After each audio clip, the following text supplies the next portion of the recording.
ladies and gentlemen, I am Tommy, and this is ToJo Live. Welcome to ToJo Live.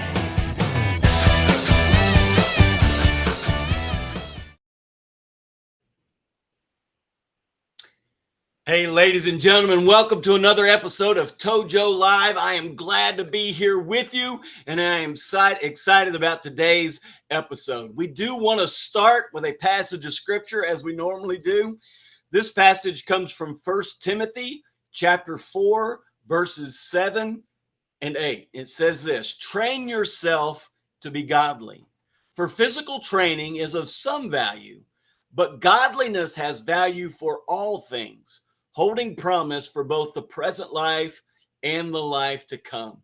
I love that verse because it does talk about, listen, we talk a little bit about our physical health, things that we do, eating right, getting some exercise, getting enough sleep. We've talked about that on Sunday mornings. We've talked about it a little bit on ToJo Live episodes because it is beneficial. It is of some value. The Bible even says that in this passage, that physical training is of some value. But godliness has value for all things. You see, the spiritual aspect, the spiritual health, it has value for all things, holding promise for both the present life and the life to come. You see, our physical health, it's pretty much for the now. It's this life. And there's nothing wrong with that. It's good, but it's limited. Whereas our spiritual health, that is more long lasting. As Zig Ziglar used to say, we're going to be dead a lot longer than we're alive. So we need to be setting those long-term goals. And it's those spiritual goals, because it's not just about this present life. It is about this present life, but it's not just about this present life. It's also about the life to come, that spiritual health. I love this quote. And we've actually got a guest on here tonight, and I got this from his website. This quote, it's from Richard Rohr, and he says this: maturity is the ability to joyfully live in an imperfect world. I love that quote because sometimes we think that in order to be joyful, everything's got to be just right. We've got to get this right. We've got to have the right job. We've got to have the right relationship. Everything's got to be going. I got to have the right amount of money coming in. I got to have the right person in the White House and all this stuff in order to be happy. If I'm going to have joy, everything's got to line up. And listen, nothing ever completely lines up in this world. And that is so frustrating. It is very frustrating. It is very frustrating. But maturity is the ability to joyfully live in an imperfect world. In the midst of this imperfect world, with everything that's going wrong, we could still live with joy, because that's a sign of maturity. We don't need those other things. You guys have heard me talk about the difference between excitement and enthusiasm. Excitement comes from the outside, excitement, okay? And it's what happens to us. It's what happens around us. And we have that excitement, and there's nothing wrong with that, but it's short term because it comes from out. Enthusiasm comes from within, and it's more long lasting. Regardless of what is going on around us, we can live that life of enthusiasm. Listen, guys, I think we've got Joe with us. We weren't real sure where he was at the beginning, but now he is here, and he's getting ready to come up on the screen. There he is! Woo! Hey, Joe! We're glad you joined us. Hey, sorry we're a few minutes late over here. That's all right, man. That's all right. We're just glad to have you. Good to be here. Good to be here. All right. Excellent. Excellent. Hey, I've already done the passage of scripture, and I've already done the quote, and I haven't actually introduced our guest yet, but I will here in a minute. Just want to hear a warm welcome from you, Joe. How are things in your side of the world? No, things are great. I've been running around. I was in the city for a little bit and today, and going back tomorrow. So it's been a little crazy schedule wise, but all is well. Everyone's healthy, thank God. And had to go to an event last night that that was outdoors, and it was a gorgeous night the last couple of nights. So it's been a real blessing. Nice. I was with some folks from the South, and they were saying it's like 100 degrees down in Georgia and in Texas, and they were like, wow, I think it was like 68 degrees last night down by the water. So, Wow. in any event, it's good to be here. Well, I tell you, Joe, I could appreciate last night because I wanted on my birthday, which was just a couple days ago, well, last weekend, I wanted to go to the beach for a sunset, and it didn't work out. We didn't make it. We would have missed it. And so last night we had just a few minutes. We had like maybe 20 minutes before sun set, and I went, and it was remarkable. The breeze coming in off that water and the sky colors. It was just. I agree. It's been a beautiful few nights here. Absolutely. Excellent. Well, guys, you know that ToJo Live is about discussing your questions about life, faith, and the church. And we have a guest with us tonight that I believe what he talks about addresses all three of those. Our guest tonight is Dr. Paul Burns. Paul is the creator of the GPS Spiritual Inventory. We're going to talk a little bit about that. He earned his doctorate of ministry for developing his model of Christ-centered spiritual intelligence and his groundbreaking psychometric tool at Western Seminary. He was ordained as a minister after completing his Master of Divinity from Austin Presbyterian Theological Seminary and served as a full-time pastor for 12 years. Since 2009, he has coached ministry leaders and served as a denominational leader. Before becoming a minister, he worked as an investment consultant for Wall Street and narrowly avoided being in the Twin Towers on the morning of 9/11. Wow. His books include Prayer Encounters, Changing the World One Prayer at a Time, Blessing Encounters, Creating Family One Blessing at a Time, and the Sabbath Challenge, Learning to Rest in a World That Never Sleeps. That intrigues me. That intrigues me. He lives in Texas with his wife, 2 children, and their family dog. Guys, let's put our hands together for Paul Burns.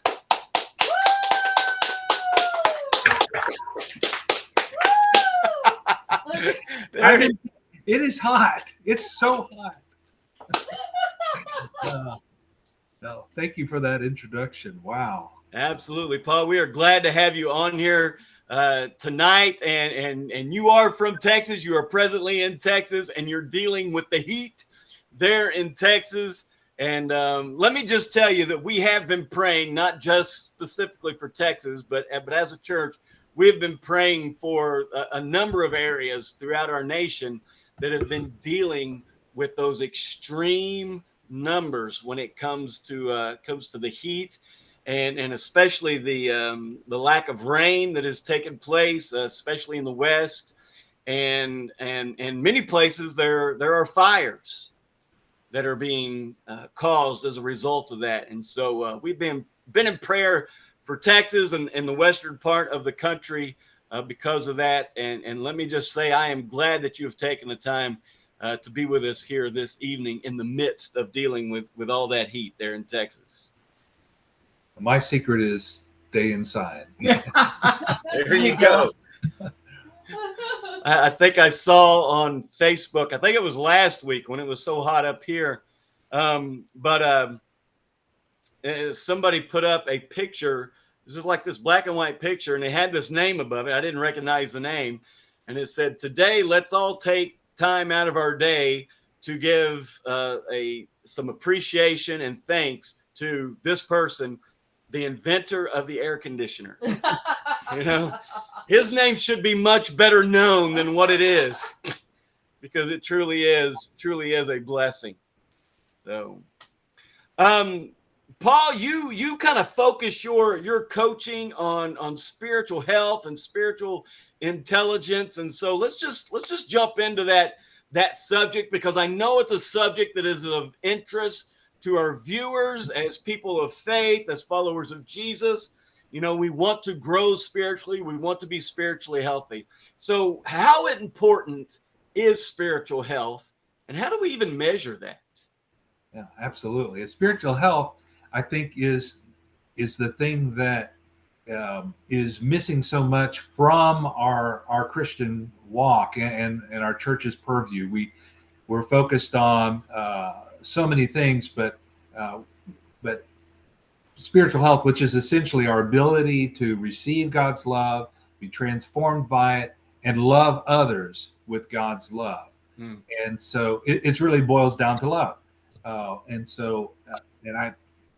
this is what got my attention is I read a study that showed that in looking at American Christians, that only 0.5% of American born-again professed Christians loved God and others in a profound way.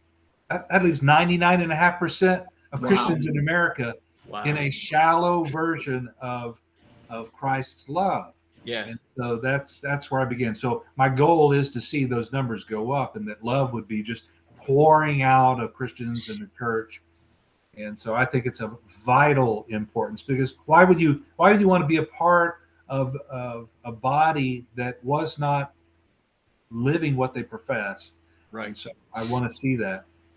Yeah. It's oftentimes in church, especially in the United States, the Christian faith has almost become just ritualistic. It's what we do. I grew up this way.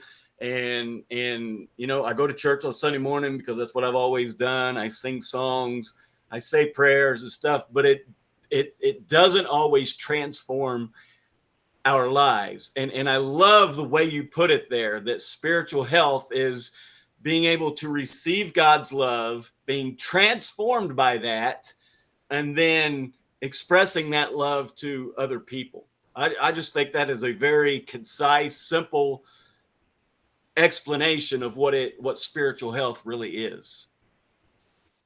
What is you've got a tool. I looked at your website a little bit, and I know this is kind of I guess a focus of what you do, but you've got a tool that somehow measures spiritual health, which when we think of spiritual health, we think very abstractly when we think about that, but it seems like this tool is put some handles on it to make it a little more concrete. Could you tell us a little more about that? Absolutely. When I was working on my theory of Christ-centered spiritual intelligence in my doctoral degree, and I sat down with my advisor, who happened to be a psychology professor there at the seminary, and so he knows about assessment. And I said, I've got this theory about God, self, and others, and loving, and love, and I'm trying to measure it. And is there a tool out there that can do that? And he says, no. Well, he says, we're all looking for something like that. Why don't you make the tool your dissertation? So come up with a tool to measure it. So it's essentially measures three major factors, and there's sub factors, but the three factors are your level of attachment with God, and your level of self-differentiation, and your level of empathy for others.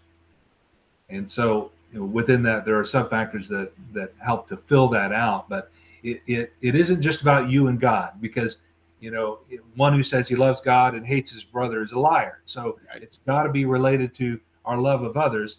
But how can we love our neighbor if we don't love ourselves? So there has to be a self category. We're really the thing that blocks God's love from coming out into the world. So we have this stuff. We have unforgivenesses and resentments. We have emotional issues that we need to deal with. We have vulnerability. We want to seem better than we are. And so these things get in the way of God's love flowing through us. Wow. Very interesting. Very interesting. And pleasure to meet you, Paul. Two questions. Where in Texas are you, first of all? I'm in the Dallas area, in a little suburb called Saxe. Yep. I'm down there in the Fort Worth area. I've got a number of customers down there, and I'm frequently there. They've told me that there have been times where they've had 20, 30 days in a row of triple digit and Wow. it's just hard to comprehend. But This year's been brutal. In fact, the summer before I moved out to the Northeast, when I live out in New York, it was like that. It was 100 degrees. I'm like, I got to get out of here. yeah, And so went to New Jersey and then New York. absolutely. Hey, I did have a question as we're talking about spiritual intelligence.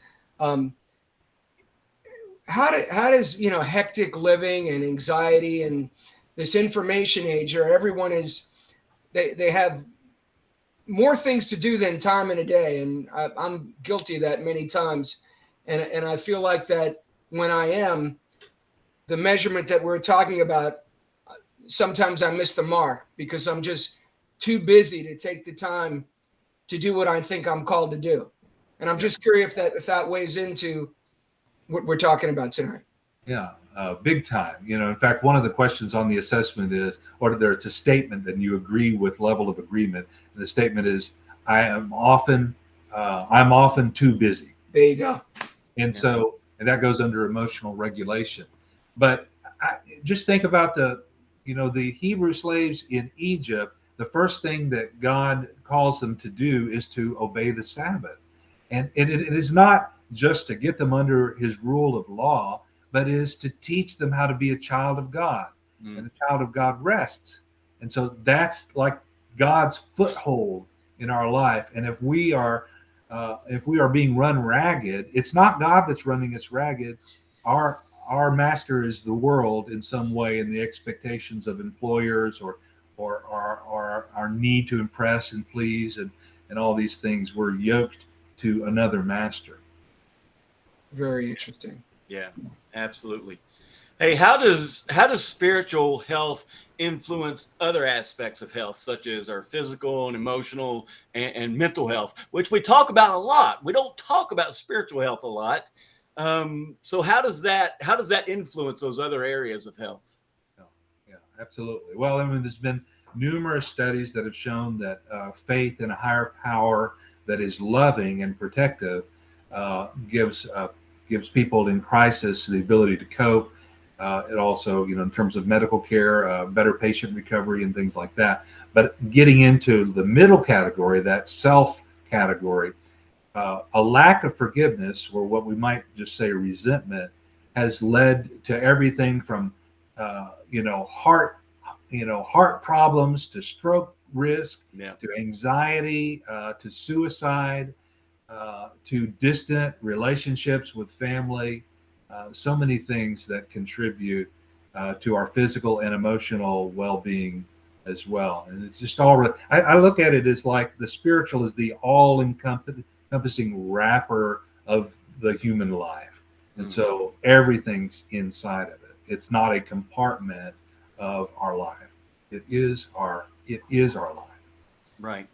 Paul, as Tommy was mentioning, it could affect physical and emotional. And as I think about it, if you have a sports industry or injury, I should say, and it's physical, you get physical therapy. If you've got emotional or you get, counseling. And I'm wondering if you have spiritual problems, is there such a thing as spiritual therapy? And what is it? Yeah. Good question. Man, I actually have that written down on my paper right now. Physical therapy versus spiritual therapy. There you go. Wow. I was getting my shoulders worked on, and they're stretching me out. They're trying to find where my pinch point is. They're giving me exercise to strengthen it and stabilize it. And I'm like, that is exactly what I'm doing. I mean, it is like therapy in the emotional sense too, but it is very much, there are things that you can do. And it is a little bit painful too. I was meeting with somebody today, and I realized I had reached that person's limit, and I had hit that spot that they were really touchy, which to me says there's an area for healing, but you can't just plunge in to that with people. But very much so, I think of it. If we thought of our spiritual lives more like we do our physical lives, then we would see a doctor regularly about it. We'd see, a professional like a coach. We would do exercises regularly. We would have things like, there are the version of nutrition and exercise. daily practices that we would abide by. And also we would take maybe all the shame out of spiritual exploration when talking about sin. Sin is not wrong. Sin is pathogen. It is pathology. It is eating you alive in your soul. And let's just get it out. Let's not talk about judgment and shame. Let's talk about getting rid of it in our lives. That sounds like another book. And if I had time, I know on your website, one of the terminology, and Joe actually used this a little bit ago as well. We're talking about spiritual health here, but you talk about spiritual intelligence. And I know when we think of intelligence, we think of the mental or intellectual. And a few years ago, it became popular to talk about emotional intelligence, which I think is excellent. I think it was an excellent movement to start teaching that. But what is spiritual intelligence? Yeah. Well, I started with emotional intelligence. I'm like, the church needs to know about emotional intelligence, and because it is about interpersonal and intrapersonal relationships.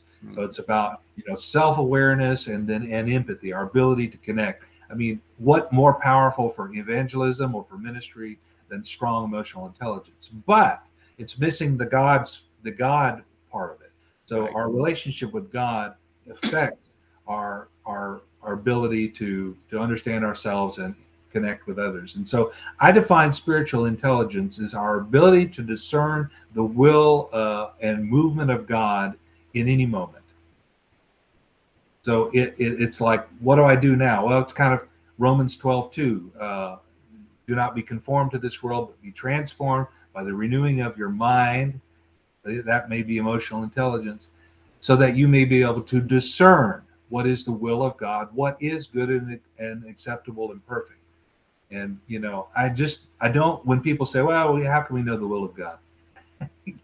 We can. It is absolutely biblically grounded to know the will of God.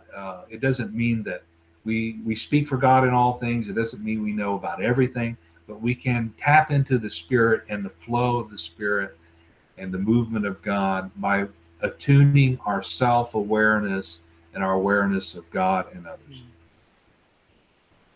This is excellent stuff. And again, like I said earlier, it kind of brings what we typically consider very abstract.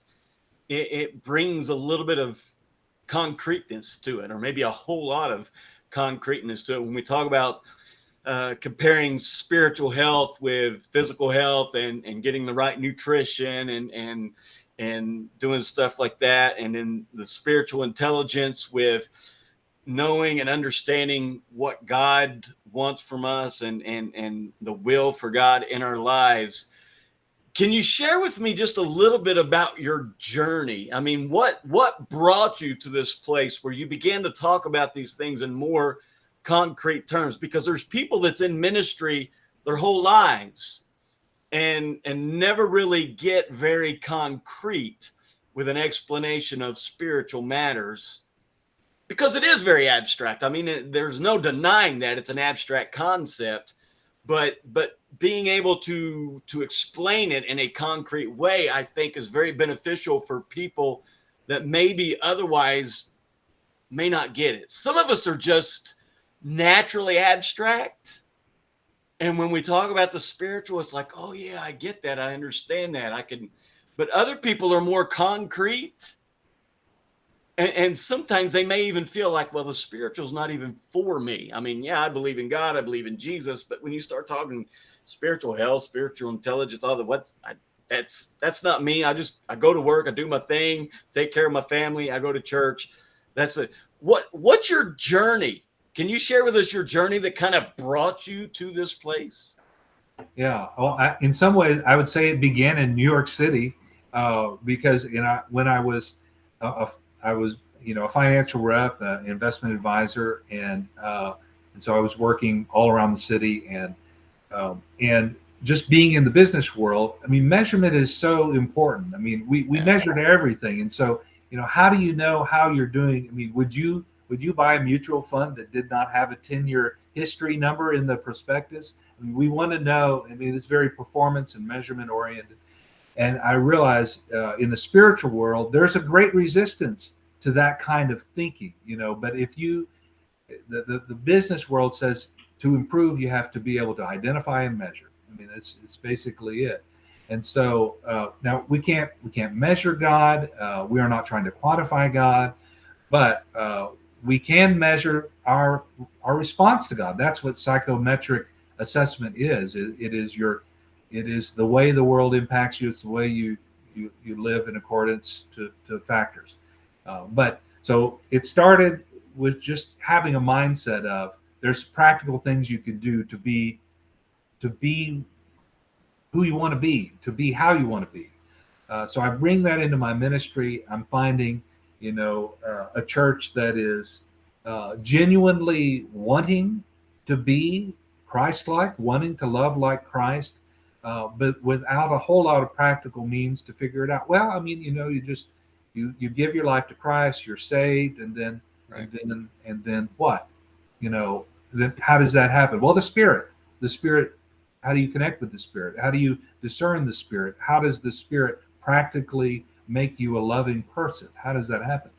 Well, that's what I begin to study in my doctorate, is really trying to understand the human mind, the brain, with all of the new research we have on the brain and understanding, our emotional life, our feelings, and how that can help or inhibit growth.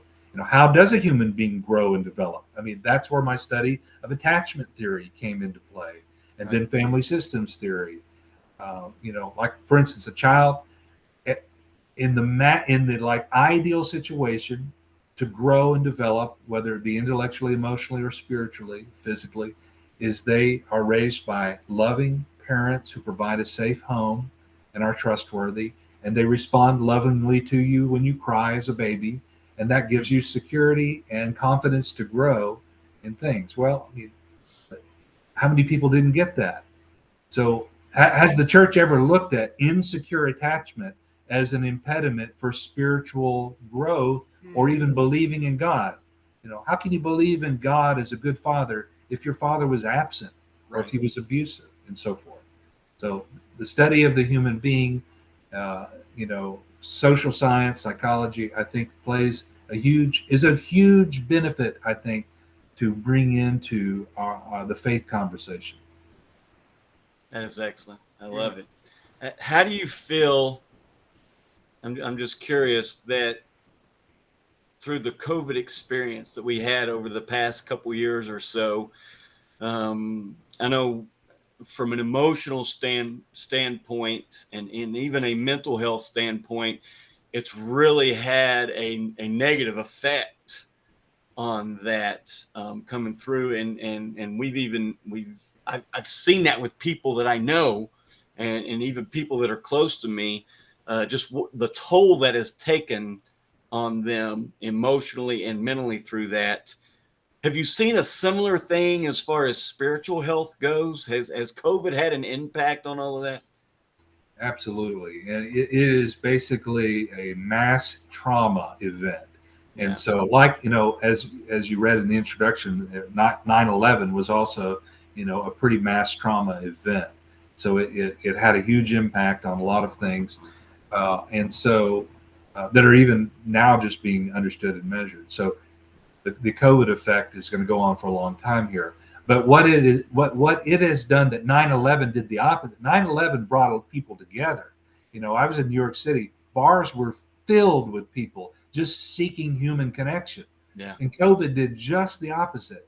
It Yeah. kept it separated us. I mean, it's like the Tower of Babel or something. But we rely on each other for emotional regulation. Mm-hmm. We rely on each other for spiritual encouragement, and so so we worshiped online, and we got some things, but the physical contact is taking a toll, and then the just the sheer mass trauma. I mean, we're talking about a million deaths in our country that has impacted every household in America on some level.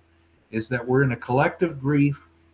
The fear of it in general, the fear, and that's been driven also by by just the reporting of it as well as affected it. But the fear factor of COVID has increased anxiety and depression. And I think if it's had one positive effect, it is that I think it has driven people to their knees in prayer. It has for me. I mean, I feel like I had to learn how to worship on my own without without a congregation, Right. and I had to learn to pray more on my walks, or however I could get it. So maybe it increased reliance on God more than the community, but there's a lot of suffering, and Right. the aftermath of burnout from pastor and ministry leaders is huge. We're just seeing We could We can testify to that, can't we, Joe? They don't teach you this stuff in Bible college. No, they don't. Woo! This is like pandemic 101. This is how it's, they may start, but they didn't when we were there. So, hey, Paul, share with us about the time that you felt. I heard this story in one of your videos online. Share with us about the time you felt paralyzed by anxiety in your ministry and how you handled that. Yeah, thank you. And this really is part of the story of how I got to what I'm doing now. So yeah, I was pastoring a church, and I was you asked about busyness earlier, Joe. I was pastoring a church full time. I had my first child, so my wife and I had a little baby. I was started my doctoral program. I was writing a book. I was trying to launch a preaching conference in Texas. I was coaching. I was insanely overworked, And one day I'm sitting at a cafe with the music director at a church, and all of a sudden I'm like, I got to get out of here, and I got to get up, I got to get out of here, and then I start hyperventilating. I didn't really had no idea what was going on with me, and that lasted a long time, and that was like a Friday, and so I'm coming up on Sunday, and I'm like, I'm overwhelmed right now. I don't know what to do. I'm sitting in my office, with the lights out, saying, God, what's going to happen here? I just don't even know if I can get up. And this is where talk about spirit. This is like a preview of spiritual intelligence.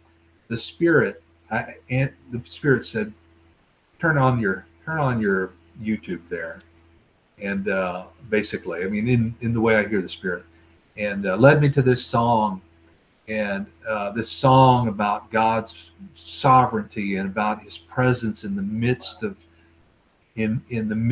people, and I just listened to that song and let it envelop me 5-6 times, and then it was getting time, and I hear the Spirit's still small voice say, "Get up, get out of your office, and go and engage with people. By the time the first hymn is done, you're going to be fine."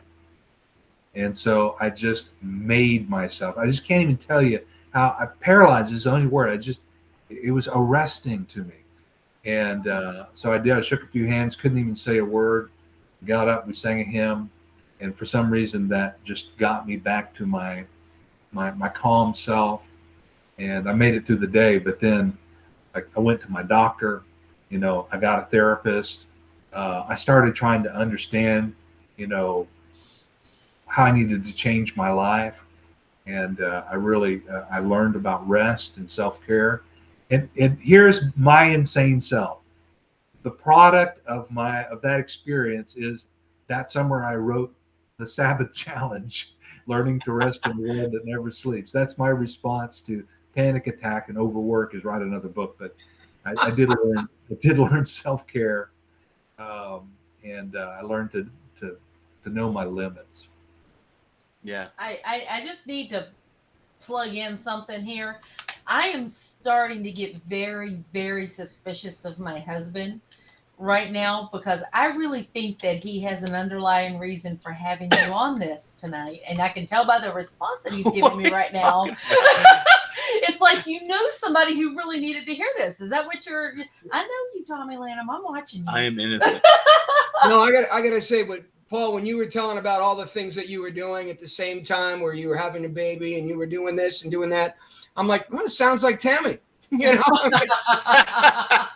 Thanks, Joe. You're just making it worse, guys. I mean, don't be taking me off the screen either. I'm just saying, you got so much on your plate, and every week there's something new, and you're a blessing to all of us. But we don't want you having hyperventilation or anything like that. I haven't reached that point, but I can tell you that when he was describing the panic attack and just not being able to deal with it, there have been some Sunday mornings, especially when we were switching over our production team, all of our equipment, and things were falling apart. Y'all have seen me. You and Joe, both, Tommy and Joe both have seen me break into tears because I couldn't get the equipment working, and it was countdown time, and it was just panic moments. So I can identify. I think he's taking on clients. There you go. There you go. Yeah, there you go. Give him a call, he's saying. Give him a call. Listen, oftentimes when we think about the commands of God and the direction of God, we think, oh, this is what God requires of me. I've got to do this because that's what God wants me to do. But listen, God doesn't have those directions for us. He doesn't have those commands for us just so that he can have rules for us to follow. He has them because that's the best way to live. The whole concept of the Sabbath is not so he can make us do nothing for one day out of the week. It's because we need that. And studies have proven, secular studies, not Christian studies, secular studies have proven that people are more productive when they work 6 days out of the week rather than 7. When we have 6 days of work and a day of rest, we are more productive. Why? Because God's pretty smart guy. He knows how we best operate. And I believe that's true not only with the Sabbath, I believe that's true with everything that God tells us. That it's not, and Joe, you and I, we agree this on completely. We both preach this on Sundays, and we emphasize it with you guys that are watching tonight. This Sabbath thing, it's not a curse. It's not a burden. It's a blessing. But you don't know how hard it is. It's a blessing. It's so hard to stop. It's hard to slow down. It's hard to I agree, Tommy. I agree with you. I mean, and I think people, there's so much that they've got to do that they try to make up for it on their day off. Yeah. And I think, I was having a conversation at lunch today, and someone was complaining that Chick-fil-A is closed on Sunday. Chick-fil-A had recently been named, I think, for the 8th year in a row, as the best restaurant in America. Yeah. So this person was complaining that they were driving around. They wanted to stop at Chick-fil-A. It was a Sunday. And I had the counter argument. And I was saying that, like a Hobby Lobby. And, I really admire those companies for doing that, and I kind of, I guess, shared my age when I said that when I was growing up as a kid, stores were closed on Sunday. Mm-hmm. All of them, and that's the way it used to be. I mean, and things have dramatically changed. And I think people's lives have become more hectic. And Paul, one thing I really liked about what you said before is, physically, you've got to almost create a routine where, you're exercising, you're trying to eat the right foods and so forth. And just as I'm hearing, and we're talking about, spiritual intelligence, to me, it's got to be the same thing. You've got to set your priorities, and you might not feel like working out one morning, but if you want to stay in shape, you got to do it. And I would think the same applies in every aspect of our life. And it's not about, rote ritual. I mean, that's what happened to Sabbath. It just became, a regulated thing. Right. And, and then all of a sudden, Sabbath is the bad guy. Sabbath is the there you go. Right. Right. But Yeah, you've got to find your spiritual exercise rhythm. And not everybody, I mean, not everybody's an introvert and can go and meditate and contemplate for hours upon end. It's not going to be for everybody. uh, but it is a matter, it really is a matter of training your mind to be aware. And so, because what you focus on is what you start seeing, is what you see. Your brain, your brain's naturally, your default, brain setting is protection. It's survival. It's fear. And so your instinctual self will always tell you to work, and will always tell you, that you need to do more, because that's survival, right? So you're trying to live into your God-given self, and be free from the fear. And so that now your brain starts paying attention to God, and all of a sudden you start seeing God, in things. You're not just seeing the bad news on TV. You're seeing God as you look at nature. You're hearing God as you're speaking to people, or listening to preaching, or reading the Bible, or just an ad on TV. Or, I mean, God shows up in the. Can I tell you a story? So I'm leaving. I'm leaving a meeting on the other side of town, and I just feel overwhelmed. It's not a panic attack moment. It's just like, man, I'm lost. I mean, I'm just, starting this ministry, leaving my pastor job, starting this ministry.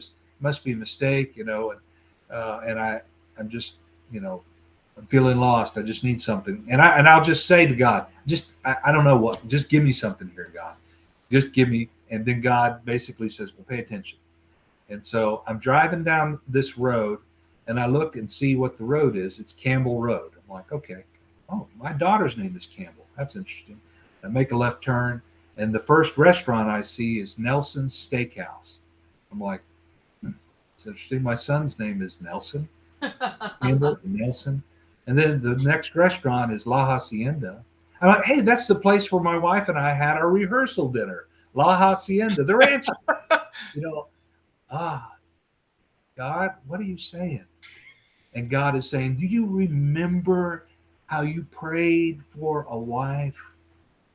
And I gave you Jennifer. And, even after you blew it in two previous failed marriages, I gave you Jennifer. You have a home with Jennifer.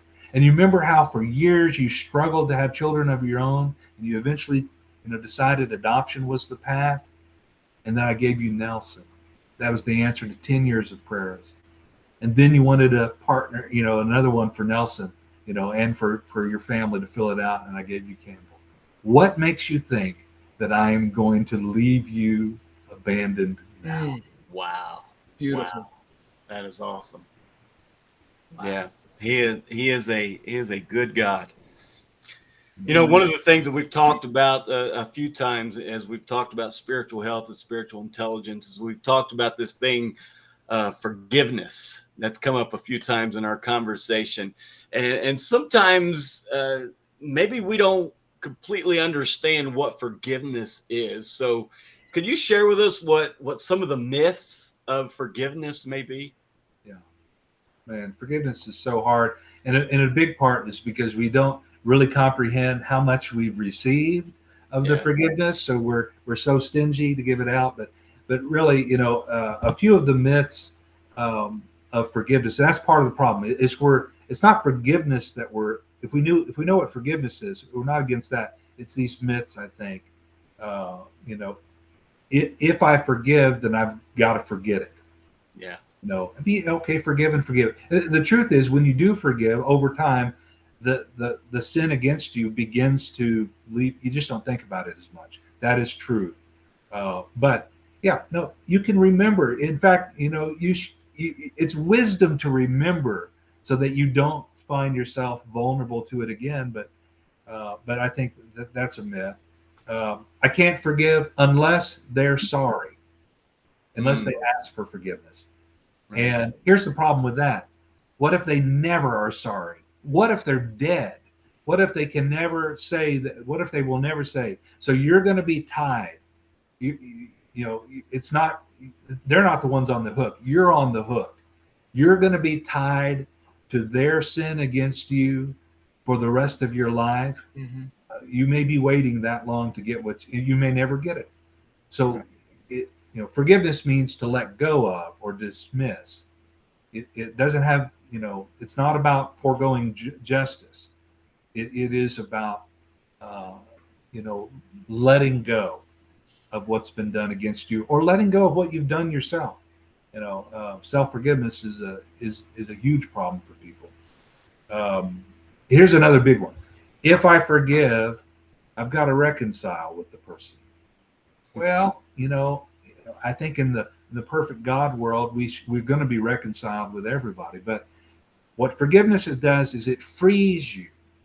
It frees your discernment. It frees your emotional attachment to what happened to you, and it frees you so that you can discern if it is right to have a relationship with this person, or what limits do you need to give that person.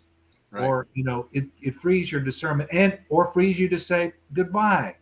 I can finally let you go. You can leave now. Yeah. I couldn't agree with you more. I mean, I wrote an article once on forgiveness, and basically, as you said, when we let go, it's if people might not even know that they've wronged us, so they're never going to say sorry, because something they said, they were joking and we took it seriously. It's all about forgiving because we've been forgiven. I mean, Jesus, as he was dying on the cross, said, "Father, forgive them." I mean, none of us deserve to be forgiven, and yet people hold on to that resentment. I have a colleague that I used to work with, and we were all going to be getting together with our families for Thanksgiving, and he's like, "No, I haven't talked to my parents in 20 years." I'm like, "Wow, what happened?" "Well, we had a really bad argument." I go, "Well, what was it about?" It's like, I can't remember, but it was really bad. Yeah. And I'm like, "Dude, what's going on?" But I mean, people get that resentment. I read something that resentment. It's like drinking a cup of poison and think it's going to hurt the other person. Yep. And you just got to let go. But this is, from a spiritual health point of view, what unforgiveness is doing is blocking God's love from getting out into your relationships. And so, like, here's a question I'll ask, as I'm counseling couples that are going to get married, especially if they've been divorced before, is, what level have you forgiven your ex? 1 to 10. So, well, 7. 7. That sounds pretty good, right? So you are now 7 out of 10, 70% emotionally available to your future spouse. Wow. 30% of you is arrested and tied to that old relationship until you let it go. Yep. And he looked like I'm looking at you. He did not know what to do with it. I don't know what he was waiting. To not forgive is really, it's the desire to see punishment. That's ultimately, I think, what it is. We say it's justice, but real justice, God's justice, is about restoration. But when we hold forgiveness, we want retributive justice. We want to see them pay and suffer like we suffered. Until they've paid enough, I'm not going to let you off the hook. But in reality, you're the one on the hook. Wow. I love the way you said that right there at the end there. That the lack of forgiveness is we want to see them pay, and until they pay, they're not going to be off the hook. But in reality, we're the ones on the hook. I know you hear it a lot of times, and we talked about it already here, that sometimes we think, well, they don't deserve forgiveness, and that may be true, but we deserve to forgive. We deserve to forgive. Our lack of forgiveness oftentimes has no effect whatsoever on that other person. Sometimes it may, but most of the time it doesn't. They don't even know, probably half the time, that we've got any kind of resentment or anything like that. It's the torture that it's doing to us. As you said, it's blocking that love of God from moving through us into other people. Yeah. And so we're just punishing ourselves. We're the ones on the hook. I love that. I'm gonna have to use that in the future. Well, in a sense, you've heard penal substitutionary atonement, right? Jesus on the cross, he took the wrath that we deserved, and but what we do when we don't forgive, essentially, we then become the penal substitution. We think that we are doing something, but really, what's happening is we're paying the price by over drinking, overeating, all those things that happen to people that hold resentment and hold on to the trauma as well. But yeah. It's like I think of spiritual health, like heart. When you have a blockage in your heart, it affects your whole body. Right. And it's not flowing out. Unforgiveness is one of the major blockages of God's love from getting throughout your body and yourself and flowing out into the world. Yeah. I read something recently that Rick Warren said, and it was talking about forgiveness and resentment and so forth. And it said, stop what you're doing and think about, is there something that you may have said or did that someone else you resents and that they're struggling with forgiving you? So it really was kind of some self-reflection saying, you probably you realize that you need to be forgiven because you've hurt some other people, and we're called to forgive. Right. And for so many, it's a hard thing to do because, as you said, people want to get even, or they want them to hurt. Yeah. It paralyzes us. Yeah, exactly. Yep. Absolutely. It paralyzes us. Paul, if any of our viewers want to get in touch with you, maybe they want to follow up with you, maybe they want some coaching in some of these areas that we've been talking about here, what's the best way to get in touch with you? Yeah, well, one, I invite you to visit the website www.soul-metrics.com, and you can fill out the contact form, or you can take the GPS spiritual inventory, and you'll get a copy of it. I'll get a copy of it. I'll follow up with you, or you can email me at revpaulburns@gmail.com. revpaulburns@gmail.com. All right. Excellent. We greatly appreciate you being on here with us. We've still got a few more minutes left. So just, any last bit of advice that you would like to share with our viewers here this evening?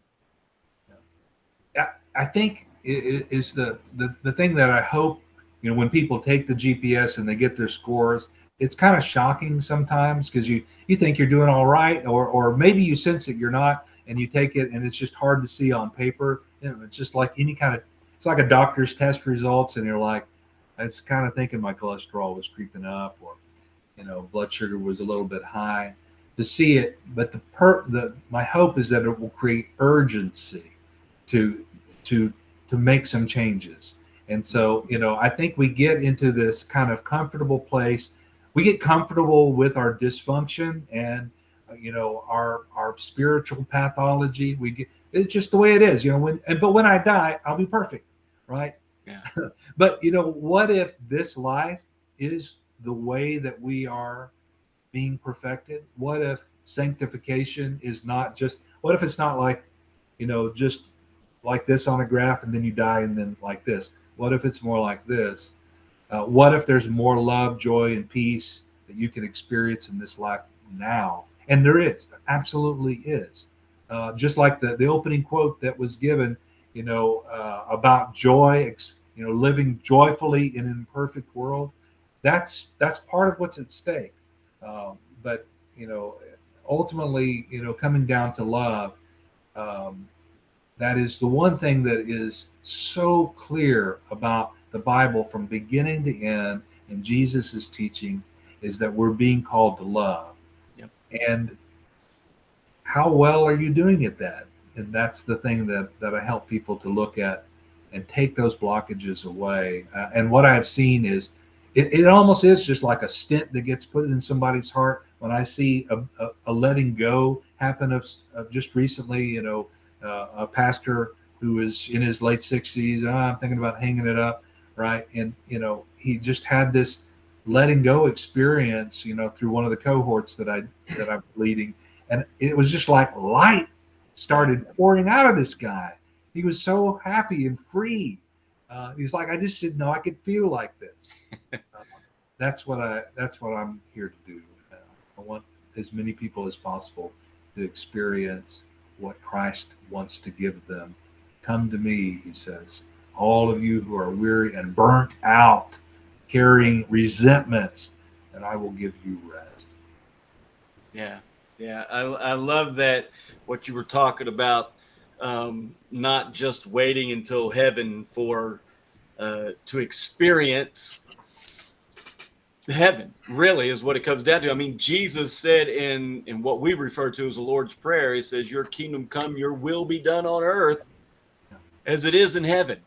And so that love, that peace, that joy is not just something that's in the by and by. I mean, it's going to be perfected then. We understand that.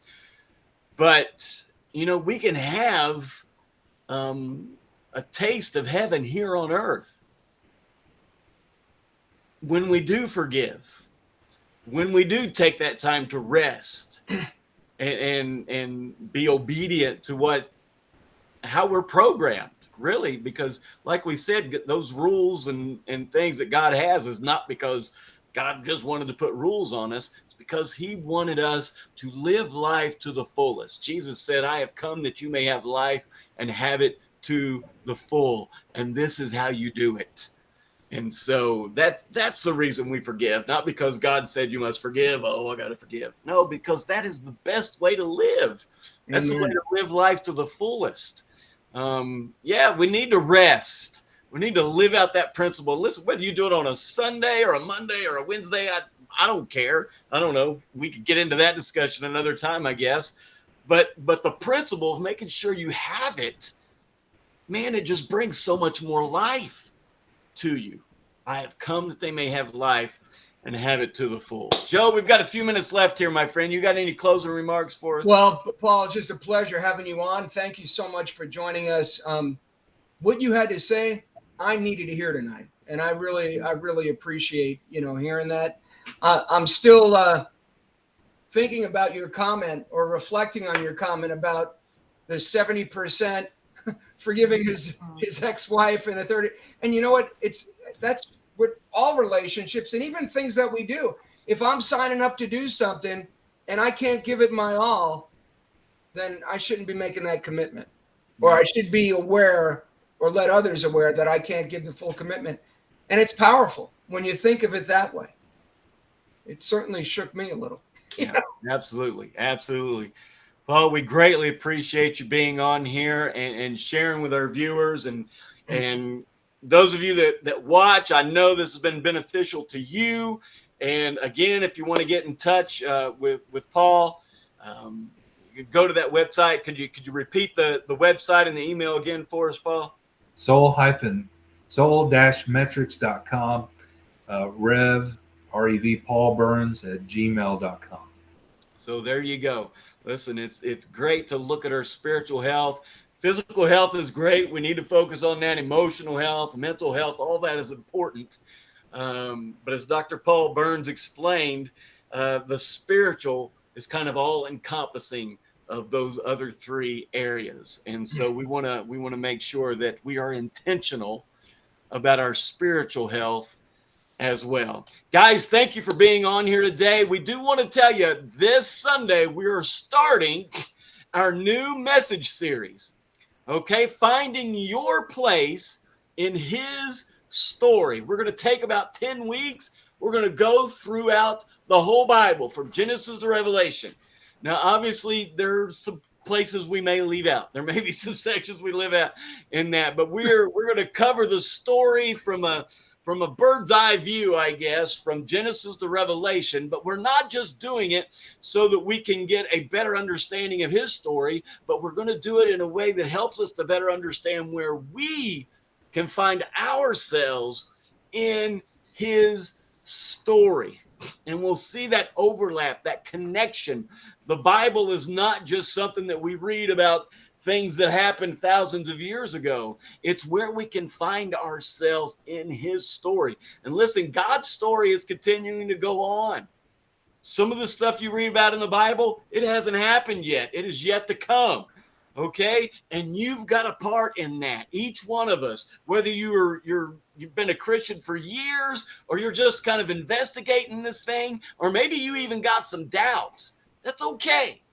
That's okay. This series is for all of us as we look at God's story and we find out how we fit into his story. Love you guys, and I hope you have a great rest of the week. Thank you for joining.